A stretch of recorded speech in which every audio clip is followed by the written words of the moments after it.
Ex-Kanit 1 Reskrim Polres Metro Jakarta Selatan AKP Rifaizal Samuel bercerita, sewaktu memeriksa Barada Richard Eliezer usai peristiwa penembakan sempat ditegur Irjen Ferdy Sambo. Samuel selaku penyidik melakukan olah tempat kejadian perkara dengan memeriksa Barada E yang diduga telah menembak Brigadir J hingga tewas pada 8 Juli 2022. Dia meminta Barada E melakukan reka ulang singkat bagaimana insiden penembakan tersebut bisa terjadi. Namun, di tengah interogasi tiba-tiba Ferdy Sambo yang saat itu masih menjabat Kadif Propam Polri menyela Samuel.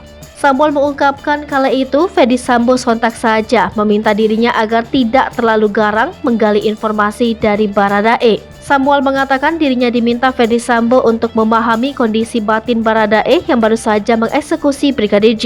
Samuel pun saat itu sempat merasa bersalah karena interogasi yang dilakukannya terhadap Barada E terlalu keras. Ex-Kasat Reskrim Polres Metro Jakarta Selatan AKBP Ridwan Soplani sebagai saksi persidangan obstruction of justice mengaku ditelepon Ferdy Sambo usai tragedi pembunuhan Brigadir J di Kompleks Polri Duren 3. Pengakuan Ridwan saat itu, Ferdy Sambo menghubungi sopir pribadinya sekitar pukul 17.35, meminta menghadap Kadif Propam di rumah dinasnya. Pihaknya pun langsung mendatangi rumah dinas Ferdy Sambo yang lokasinya bersebelahan dengan rumahnya.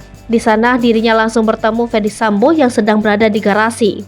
Ridwan menyatakan saat itu dirinya melihat bahwa wajah Ferdy Sambo tampak murung. Namun saat itu dirinya masih belum mengetahui adanya kejadian tewasnya Brigadir J. Tak hanya Sambo, Ridwan menyaksikan ada 4 orang lainnya saat dirinya tiba di rumah dinas, di antaranya Azad Romer, Barada E, Prayogi, dan Kuat Ma'ruf. Kata Ridwan, mereka semua dalam kondisi tegang, berdiri dan terdiam setibanya dirinya di dalam rumah dinas Ferdy Sambo. Ridwan menyatakan dirinya merasa ada yang tidak beres dan kemudian melihat jenazah Brigadir J dalam kondisi tertelungkup. Lebih lanjut, Ridwan kemudian menyatakan Ferdy Sambo bilang bahwa jenazah yang tergeletak itu merupakan ajudannya Brigadir J akibat insiden tembak-menembak. Ridwan mengaku pihaknya juga melihat adanya pecahan kaca hingga beberapa lubang di dinding dan tangga. Selain itu, dirinya juga melihat senjata dan peluru yang tergeletak.